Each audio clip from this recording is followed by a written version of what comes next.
Senators, today is an important day.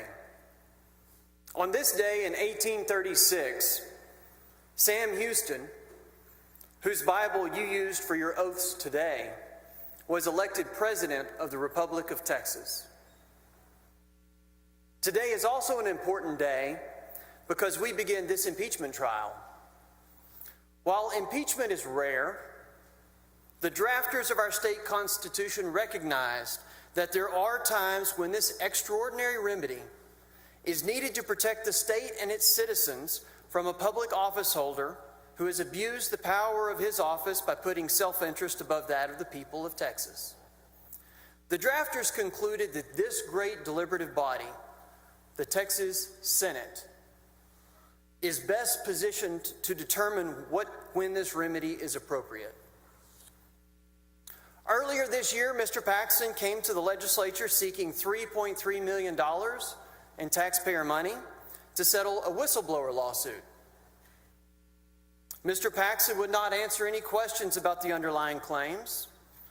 He had successfully blocked any discovery in the case for almost 2 years, and he refused to justify the settlement. The House investigated the serious allegations raised by the whistleblowers. The House uncovered egregious misconduct and abuse of office by the Attorney General of the state of Texas and voted overwhelmingly to prefer articles of impeachment to the Senate. This is why we are here. The allegations in the articles reveal that the state's top lawyer engaged in conduct designed to advance the economic interests and legal positions of a friend and donor to the detriment of innocent Texans. Mr. Paxton turned the keys of the Office of Attorney General over to Nate Paul so that Mr. Paul could use the awesome power of the People's Law Firm to punish and harass perceived enemies. I was raised in rural Texas, where a person's honor is more important than money, where integrity matters, by a family deeply affected by political corruption. This is precisely the type of grave official wrong that our Texas Supreme Court has said warrants impeachment. My grandfather, who was privileged to serve the state of Texas for many years, had a favorite quote from Abraham Lincoln. Nearly all men can stand adversity, but if you really want to test a man's character, give him power. Mr. Paxton has been entrusted with great power. Unfortunately, rather than rise to the occasion, he has revealed his true character. And as the overwhelming evidence will show, he is not fit to be the Attorney General for the state of Texas. Mr. Paxton argues that the Senate should not exercise its constitutional duty to decide whether his conduct merits impeachment because voters were aware of the allegations and still re-elected him. He claims that the Senate should abide by the alleged will of the voters. However, this ignores the intent of our framers of the Constitution. Impeachment was included in the Constitution after the Founding Fathers debated and rejected the idea that elections could singularly protect the public against abusive office holders. In other words, drafters agreed that impeachment was and is necessary to protect against abusive officials because it was simply too easy for them to use the powers of their office to conceal the truth until after the next election. The concept of the forgiveness doctrine is not in our Constitution and does not apply here. The courts have made that very clear. And even if it did, the doctrine presumes that voters know all the facts. The voters did not and do not know the whole truth. Mr. Paxton went to great lengths to hide his misconduct from the public. The evidence will show that he used massive resources of his office to prepare and issue a sham report that allegedly exonerated him. The evidence will show that this report contains false and misleading information about the allegations against him and about the whistleblowers themselves. And he also lied about the independent nature of this investigation. Documents will show that he played a key role in drafting that report. The Constitution says the Senate has the power and the duty to decide this case and to protect the people of Texas from someone who has violated his oath and has shown he does not respect the law. The witnesses and the evidence will show you that Mr. Paxton's conduct merits the exercise of that power. And the witnesses and the evidence will show and prove beyond a reasonable doubt that he should be removed from office and prevented from ever holding a position of trust in the state of Texas again. Mr. Paxton argues that the articles do not allege impeachable conduct because they do not allege that he committed a crime. We do allege that he committed crimes. We have detailed that Mr. Paxton received favors, including home renovations and help in concealing and continuing an extramarital affair, in exchange for the Office of Attorney General punishing Nate Paul's enemies. However, we don't have to show some type of quid pro quo to establish that his conduct should result in impeachment. As the Texas Supreme Court made clear regarding the impeachment of Governor Ferguson 106 years ago, wrongs justifying impeachment don't have to be crimes. Wrongs justifying impeachment are broader than that because they have the purpose of protecting the state, not punishing the offender. Mr. Paxton should be removed from office because he failed to protect the state and instead used the power of his elected office for his own benefit. And this was wrong. The oath of office that we all took to protect the citizens of state and to uphold the laws of this state and this Constitution means something. It isn't just words on paper. It's literally an oath to God. And Mr. Paxton had an obligation not to abuse his office for his own benefit. He betrayed his constituents and the sacred public trust that's been given him. And in Texas, we require more from our public officials than to merely avoid being a criminal. The witnesses you will hear from are remarkable people. Until they refused to follow Mr. Paxton's wrongful demands, they were his most trusted, hand-picked advisors, and they believed in his conservative mission for the office of the Attorney General. The problem isn't that their commitment to conservative governance changed. It is at the end of the day, Mr. Paxton wasn't the man they thought he was. And he wasn't the man he publicly proclaimed to be. His trusted advisors are not rhinos or part of some deep state storyline. They are movement conservatives guided by their faith. These witnesses will explain step by step how they discovered that Mr. Paxton grew increasingly intent and passionate about helping his partner, Nate Paul, escape civil and criminal legal troubles that he was facing. They will describe in chilling detail when they connected the dots of Mr. Paxton's slow creep of corruption. The senior staff were outraged when they discovered that Mr. Paxton had directed a young, inexperienced outside attorney to obtain grand jury subpoenas to harass and interfere with an ongoing criminal investigation. Subpoenas that had been improperly issued to DPS officers, a federal judge, attorneys involved in a civil lawsuit against Nate Paul, and even court staff. And the subpoenas sought intensely personal information, including cell phone and email records. Now, I'm not going to detail in this opening all the allegations against Mr. Paxton.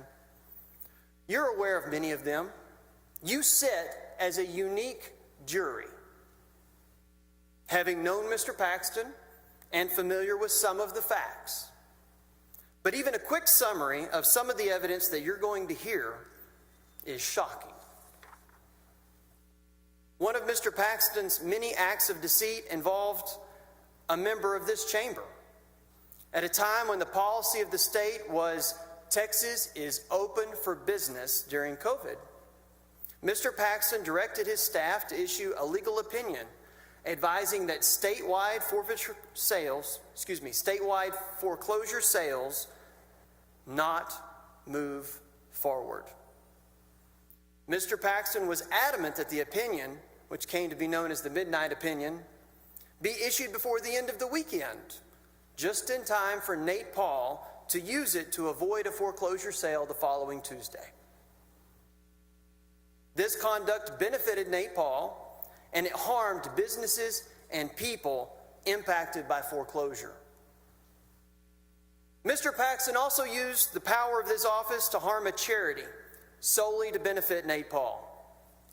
The Office of the Attorney General is charged with the responsibility of intervening in lawsuits when it's necessary to assist a charitable organization.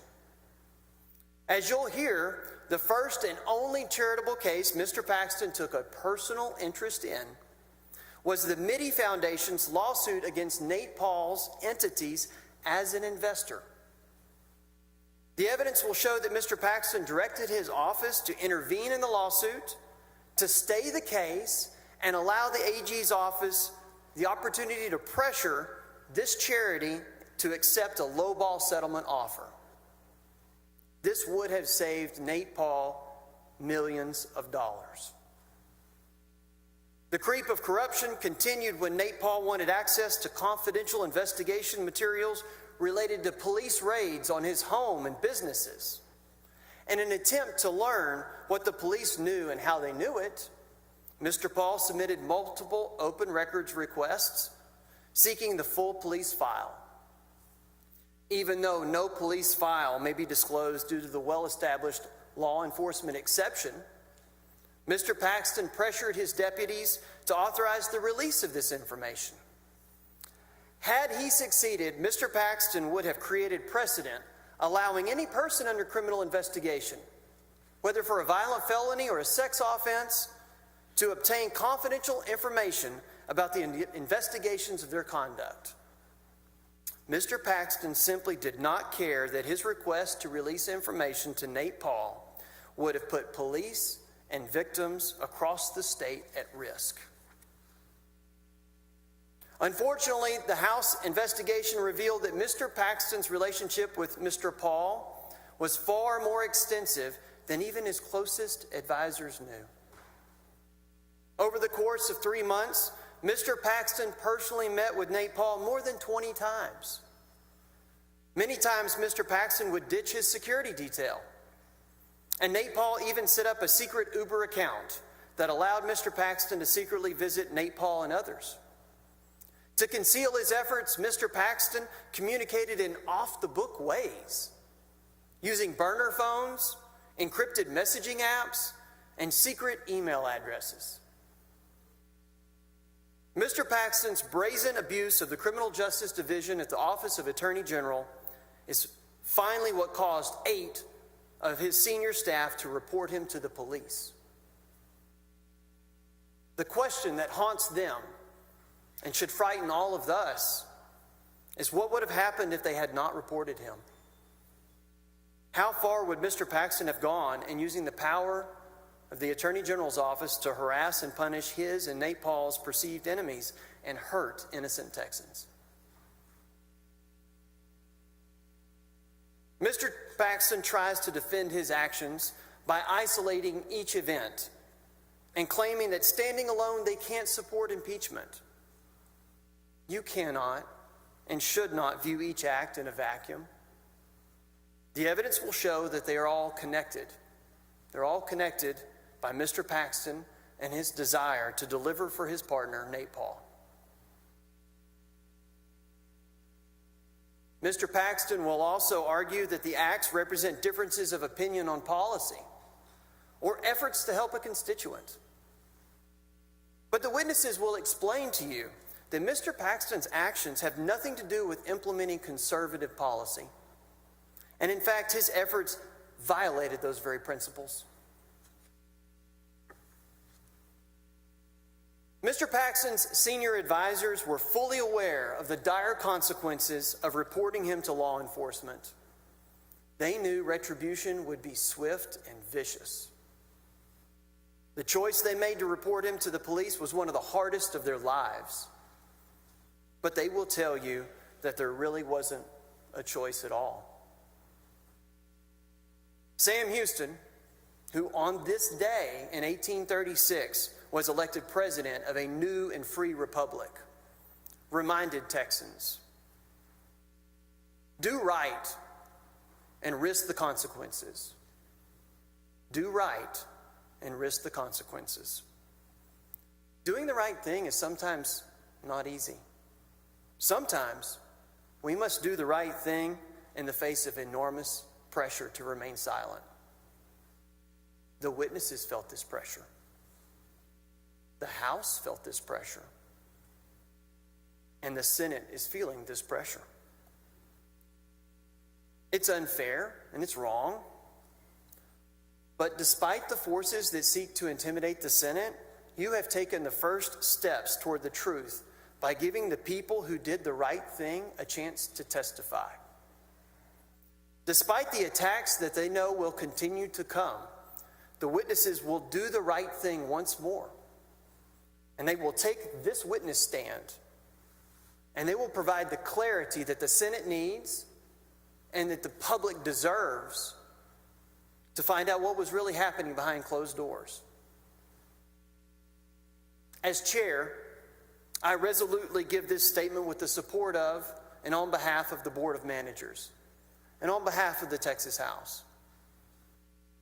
You all provided us with an hour to make an opening statement, but we prefer